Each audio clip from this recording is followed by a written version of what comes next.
चलिए, तो lecture number 18 को आज हम लोग पढ़ेंगे और लेक्चर नंबर 18 में हम लोग क्या जानेंगे जी, प्रेजेंट इंडेफिनिट और कंटिन्यूअस को हम लोगों ने कंप्लीट कर लिया है और अब हम लोग प्रेजेंट परफेक्ट को कंप्लीट करेंगे। तो वीडियो में लास्ट तक आप बने रहिएगा। प्रेजेंट परफेक्ट के बारे में बहुत कुछ मजेदार आपको हम बताने वाले हैं और कुछ ऐसा चीज जो प्रेजेंट परफेक्ट में कहीं भी नहीं पढ़ाया जाता, उस चीज को हम बताने वाले हैं।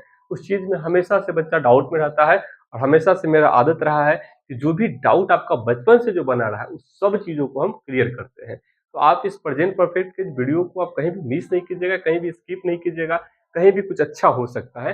एंड दैट्स वाई आप कहीं भी चीजों को मिस नहीं कीजिएगा, स्किप नहीं कीजिएगा, भगाइएगा नहीं, वीडियो को शालीनता से देखिएगा अगर बढ़िया से आप पढ़ना चाहते हैं तो चलिए स्टार्ट करते हैं। टॉपिक है हमारा आज का टेंस और टेंस में हम लोग पढ़ने वाले हैं प्रेजेंट परफेक्ट।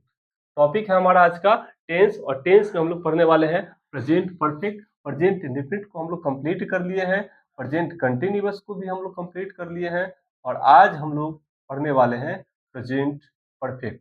अगर आप चीजों को लगातार देख रहे हैं तो आपको कुछ फायदा महसूस हो रहा होगा और आज भी आपको कुछ फायदा महसूस होने वाला है।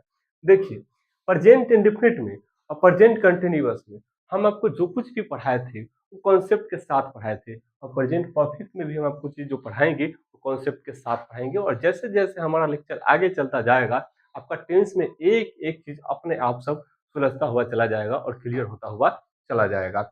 अब देखिएगा, प्रेजेंट परफेक्ट जैसे प्रेजेंट इंडेफिनिट पढ़े थे और प्रेजेंट कंटिन्यूअस पढ़े थे तो उसमें सबसे पहले हम क्या जाने थे, तो सबसे पहले हम जाने थे इसका पहचान क्या होता है। मतलब हम कैसे जानेंगे कि कोई जो सेंटेंस है, कोई जो ट्रांसलेशन है वो प्रेजेंट परफेक्ट ही है। तो इसके लिए प्रेजेंट इंडेफिनिट के लिए भी हम बताए थे पहचान, क्रिया प्लस ता है, ती है, ते है, लगा रहेगा तो वो प्रेजेंट इंडेफिनिट होगा।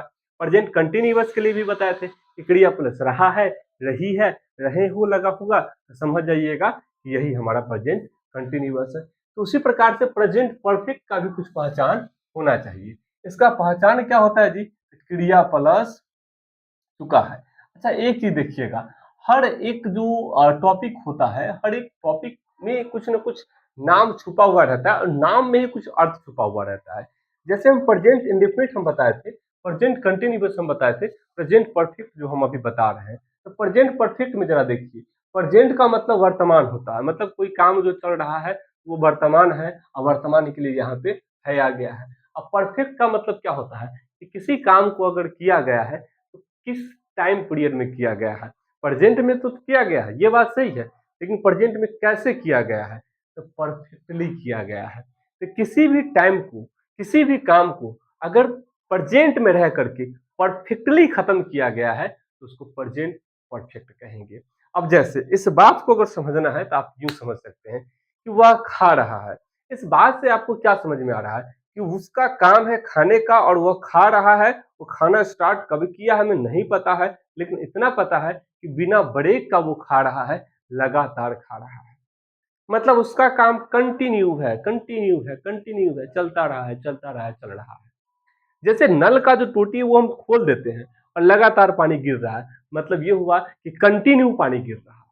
तो ठीक उसी प्रकार से वह खा रहा है, इसका मतलब ये हुआ कि वह है जो लगातार खा रहा है, खा रहा है, खा रहा है, खा रहा है, कब से खा रहा है नहीं पता है, कब तक खाएगा नहीं पता है, बस इतना पता है कि इसका ब्रेक फेल हो गया खाने का, वो खा रहा है।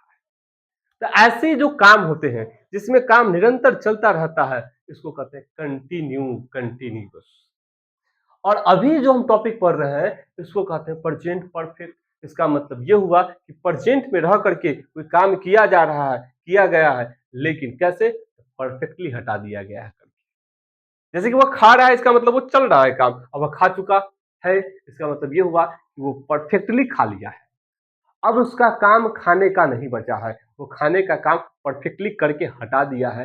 एंड दैट्स व्हाई इस टेंस को, इस सेंटेंस को हम प्रेजेंट परफेक्ट कहेंगे। समझ में आ रहा है ना बात।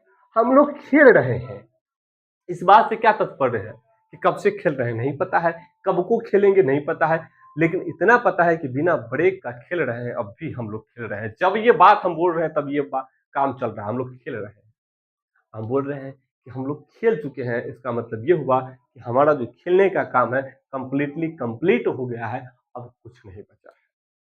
तो भाई सिंपल सी बात है कि प्रेजेंट परफेक्ट का मतलब होगा कि प्रेजेंट में रह करके किसी काम को आप परफेक्टली खत्म कर दिए, मतलब आप प्रेजेंट परफेक्ट के बारे में बात कर रहे हैं। तो क्रिया, इसका पहचान क्या हो जाएगा जी, क्रिया प्लस चुका है, मतलब किसी काम को कंप्लीट कर चुका है।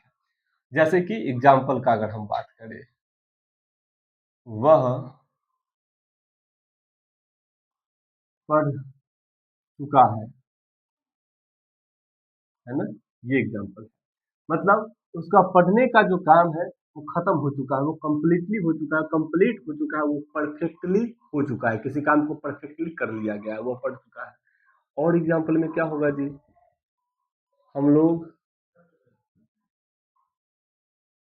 क्रिकेट खेल चुके हैं, हम लोग क्रिकेट खेल चुके हैं। तो यहाँ भी आप क्या देख पा रहे हैं जी, क्रिया है खेलना, खेलना क्रिया है, और उसके बाद चुके हैं, तो क्रिया प्लस चुका है, क्रिया प्लस चुकी है, क्रिया प्लस चुके हैं, ऐसा लगा रहेगा। तो हमको समझना है ये कोई और नहीं, ये प्रेजेंट परफेक्ट है।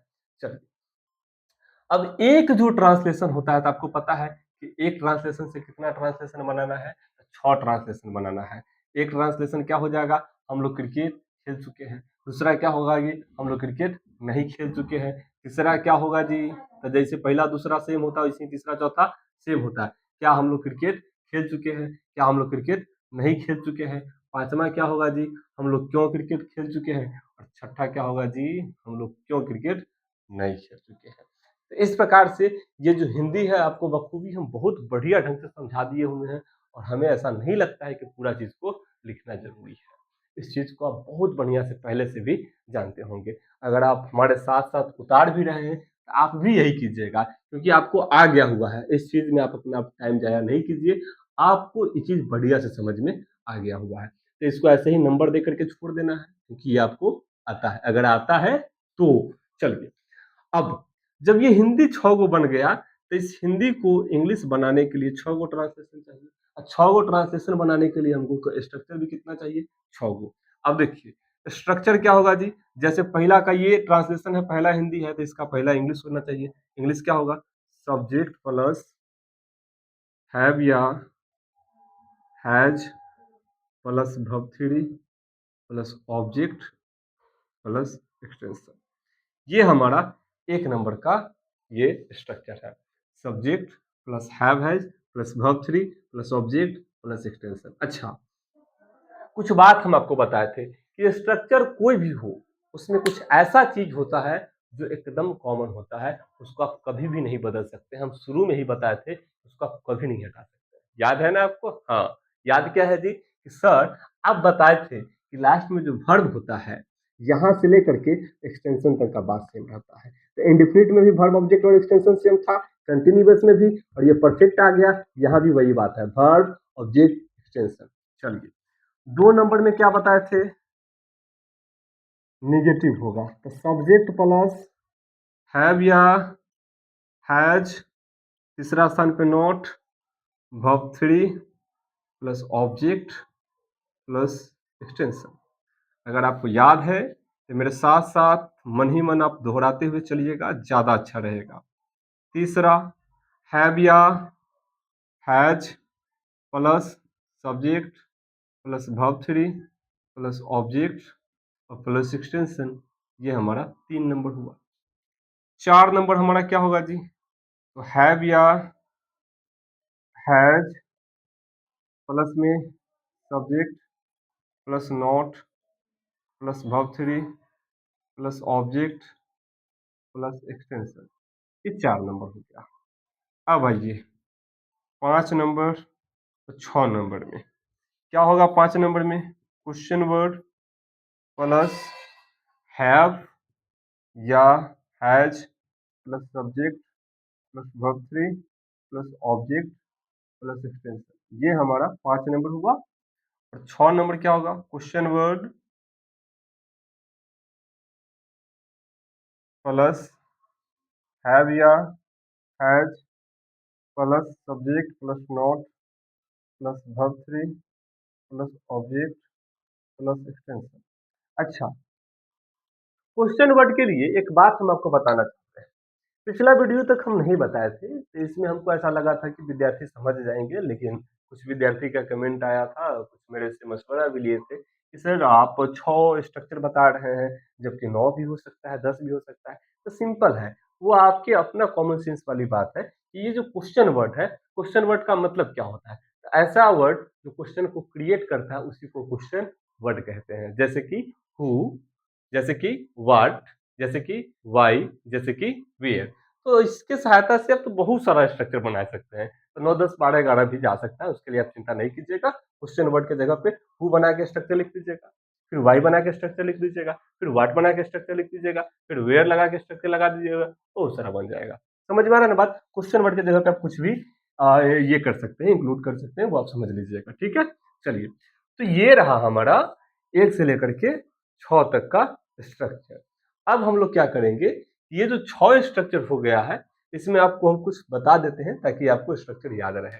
क्या बताना है जी? तो आपको पहले से ही पता है कि वर्ब, ऑब्जेक्ट और extension same, verb, object, extension same, verb, object, extension same, verb, object, extension same, verb, object, extension same, verb, object, extension same.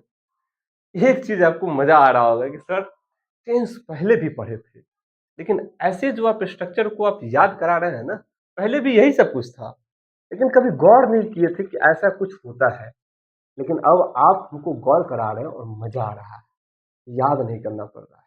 अगर ऐसा आपको लग रहा है तो वीडियो में लाइक किए हुए बिना नहीं जाइएगा। यहाँ तक आ गए हैं मतलब आप पढ़ने वालों में से हैं, वीडियो को थोड़ा लाइक कर दीजिएगा, आपको भी कुछ फायदा हो रहा है, मुझे भी कुछ फायदा होना चाहिए। वाइड रेंज में अगर ये वीडियो जाएगा, आप अपने लोगों के बीच में, अपने फ्रेंड सर्कल के बीच में शेयर कीजिएगा, तो हो सकता है हमारा चैनल थोड़ा ग्रो करेगा, तो इसमें थोड़ा आप सपोर्ट कीजिएगा। चलिए, अब आते हैं, जैसा कि हम आपको बताए थे कि सब्जेक्ट का रिलेशनशिप होता है हेल्पिंग वर्ब से, और यहाँ पे भी सब्जेक्ट का रिलेशनशिप है हेल्पिंग वर्ब से। अच्छा, यहाँ पे हेल्पिंग वर्ब कौन है जी? तो प्रेजेंट इंडेफिनिट में डूडस था हेल्पिंग वर्ब, प्रेजेंट कंटिन्यूअस में एमिजार था, और ये प्रेजेंट परफेक्ट है, यहाँ पे हेल्पिंग वर्ब हैव और हैज है। तो यहाँ पे हैव हैज हेल्पिंग वर्ब है, और आपको बता दे कि सब्जेक्ट जब पहले आया है तो बगल में कौन आएगा? Have has. फिर सब्जेक्ट पहले आया है तो बगल में कौन आएगा? Helping verb. फिर यहाँ देखिए, हैव हैज पहले आ गया है, मतलब फिक्स है कि बगल में क्या आ जाएगा? सब्जेक्ट। यहाँ भी बगल में सब्जेक्ट। पांचवा सेंटेंस में क्वेश्चन वर्ड है, इसको तो कोई वैल्यू नहीं देना, हमारा बात स्टार्ट होगा हैव हैज से। हैव हैज यहाँ पे आ गया, बगल में सब्जेक्ट आ गया, बगल में सब्जेक्ट आ गया, और नॉट जब भी आता है तो तीसरा स्थान पे आता है।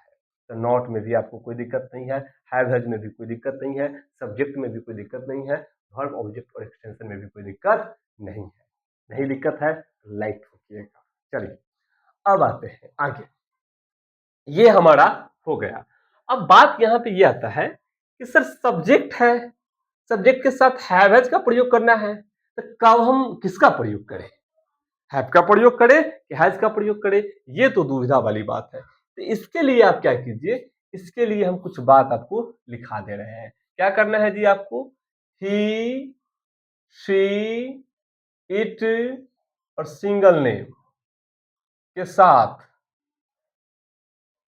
हैज का प्रयोग करें। ही, सी, इट और सिंगल नेम के साथ हैज का प्रयोग करें। बाकी के साथ, बाकी के साथ हैव का प्रयोग करें। बाकी के साथ हैव का प्रयोग करें। रूल ये कहता है। और एक बात और कि हैव हैज जहां भी लग गया उसके साथ वर्ब थ्री का प्रयोग होता है। हैव या हैज लग गया तो एकदम फिक्स है, वर्ब थ्री का प्रयोग हुआ उसके साथ। तो ये सारा का सारा कुछ पॉइंट है, ये कुछ नियम्स है, इसको याद रखना है। अब बात आता है ट्रांसलेशन बनाने का। तो हम लोग क्रिकेट खेल चुके हैं, इस सेंटेंस को देखिए, खेल चुके हैं, ये वर्ब है, क्रिकेट ऑब्जेक्ट है, हम लोग सब्जेक्ट है। इसी को यदि हम बनाएंगे तो 1 नंबर ट्रांसलेशन क्या बनेगा? 1 नंबर बनेगा, सबसे पहले सब्जेक्ट लगाना है, तो सब्जेक्ट हम लोग का क्या होगा? बी। दिखाई दे रहा है आपको? चलिए, दूसरा हैव या हैज दोनों में से किसी एक को लगाना है। तो बताइए, यहाँ पे ही, सी, इट और सिंगल नेम रहेगा तो हैज लगेगा। क्या यहाँ पे ही है? नहीं। सी है? नहीं। इट है? नहीं। सिंगल नेम है? नहीं। इसका मतलब हैज नहीं लगेगा, तो फिर लगेगा क्या? हैव। We have. उसके बाद हैव हैज हो गया, उसके बाद वर्ब थ्री। वर्ब थ्री क्या है जरा देखिए तो? खेलना। खेलना का क्या होता है वर्ब 3? प्लेड। उसके बाद ऑब्जेक्ट, ऑब्जेक्ट क्या है जी? क्रिकेट, तो लिख देंगे क्रिकेट। अब देखिए क्या एक्सटेंशन है इसमें? नहीं है, तो बन गया वी हैव प्लेड क्रिकेट। इस प्रकार से हमारा 1 नंबर ट्रांसलेशन बना। 2 नंबर क्या बनेगा जी? तो आप देख लीजिए वर्ब से लेकर के एक्सटेंशन तक सेम रहेगा, वर्ब से एक्सटेंशन तक सेम रहेगा। बी बगल में हैव और तीसरा स्थान पे नॉट प्लेड क्रिकेट। 2 नंबर जैसे पहला दूसरा सेम है, ठीक उसी प्रकार से तीसरा और चौथा सेम होगा, मतलब हैव पहले आएगा, हैव पहले आएगा। Have be played cricket 3 number. 4 number में क्या होगा जी? तो इसी में नोट लगा देंगे तीसरा, have be not played cricket. ये हमारा हो गया 4 नंबर। जैसे पहला दूसरा सेम है, तीसरा चौथा सेम है, वैसे 5वां और छठा भी सेम होगा। वाई हम लगा देते हैं, वैसे आप बहुत कुछ लगा सकते हैं लेकिन वाई लगा देते हैं। Y have be played cricket, ठीक है। छठा क्या होगा जी? Y have be not played cricket. अब एक बात, यहाँ पे 1 2 3, यहाँ पे 3 नंबर पे नोट आना चाहिए, तो 4 पे कैसे आ गया? इसका जवाब आपको पता है ना कि सर यहाँ से काउंट नहीं करेंगे, हम काउंट यहाँ से करेंगे 1 2 3। कोई दिक्कत नहीं ना? तो इस प्रकार से हमारा ये पूरा का पूरा जो है कि रूल्स है जो कि रिलेट करता है प्रेजेंट परफेक्ट से, और यहाँ पर हमारा प्रेजेंट परफेक्ट खत्म होता है। लेकिन वीडियो भी पॉज नहीं कीजिएगा, बहुत इंपॉर्टेंट बात बताने वाले हैं। बात ये कि प्रेजेंट परफेक्ट का सारा हम बात बता दिए हैं, लेकिन जब आप एक्सरसाइज बनाने जाइएगा तो उसमें आप देखिएगा क्या कि क्रिया प्लस चुका है, इस पे ट्रांसलेशन तो रहेगा ही रहेगा, इसके अलावे भी कुछ पहचान आपको देखने को मिलेंगे। अब इसमें देखिएगा कि क्या पहचान आपको देखने को मिलेगा, इसके अलावे क्या देखने को मिलेगा। तो इसके लिए आपको क्या कर देना है जी? बूस्टर या फिर टॉप पॉइंट में आप दे दीजिएगा, टॉप पॉइंट या हॉट रोल्स में दे दीजिएगा। इसका जो पहचान होता है वो क्या होता है?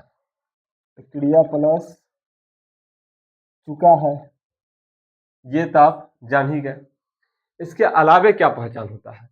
एक पहचान होता है भूतकालिक क्रिया, भूतकालिक क्रिया प्लस है। इसलिए हम आपको कहे थे कि वीडियो को लास्ट तक देखिएगा, हम कुछ अलग आपको बताएंगे, ठीक है। क्रिया प्लस चुका है ये तो होता ही है, और एक और पहचान होता है भूतकालिक क्रिया प्लस है। अब देखिएगा ये दोनों कैसे रिलेट करता है। क्रिया प्लस चुका है मतलब मैं पढ़ चुका हूँ, एक बात। अब भूतकालिक क्रिया का मतलब होता है ऐसा क्रिया जो खत्म हुआ है, कंप्लीट हुआ है, उसको भूतकालिक क्रिया कहते हैं। भूतकाल मतलब बीता हुआ टाइम, तो भूतकालिक क्रिया मतलब बीता हुआ काम। जैसे कि